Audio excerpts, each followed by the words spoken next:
అందరికీ నమస్కారం. నెల్లూరు పార్లమెంటుకి సంబంధించి ఫైల్ చేయబడినటువంటి నామినేషన్లకు సంబంధించి ఈరోజు రిటర్నింగ్ ఆఫీసర్ అయినటువంటి కలెక్టర్ గారి ఆధ్వర్యంలో అన్ని పార్టీల ప్రతినిధులతో స్క్రూటినీ జరిగింది.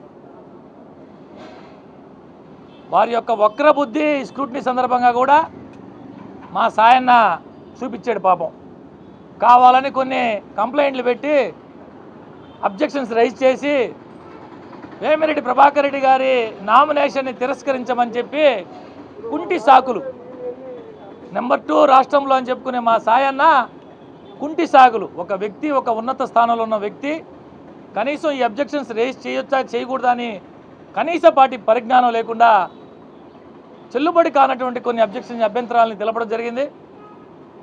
గౌరవ రిటర్నింగ్ అధికారి ఇవన్నీ కూడా పరిగణలోకి తీసుకోకుండా వేమిరెడ్డి ప్రభాకర్ రెడ్డి గారి నామినేషన్ని ఆమోదించడం జరిగింది. ఈ సందర్భంగా నెల్లూరు పార్లమెంటు ప్రజలందరికీ కూడా విజ్ఞప్తి చేస్తున్నాం, ఆలోచన సాగించండి. ఎవరైతే ఈ పార్లమెంటుకి అన్ని రకాలుగా ఉపయోగపడే వ్యక్తి,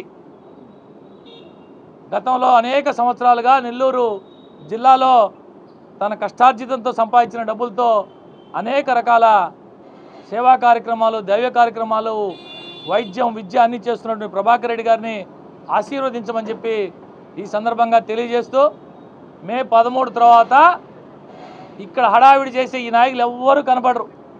వీరిని కావాలని పట్టుకోవాలంటే అమరావతికో, హైదరాబాద్కో, ఢిల్లీకో పోవాల్సిన పరిస్థితి ఉంటుంది.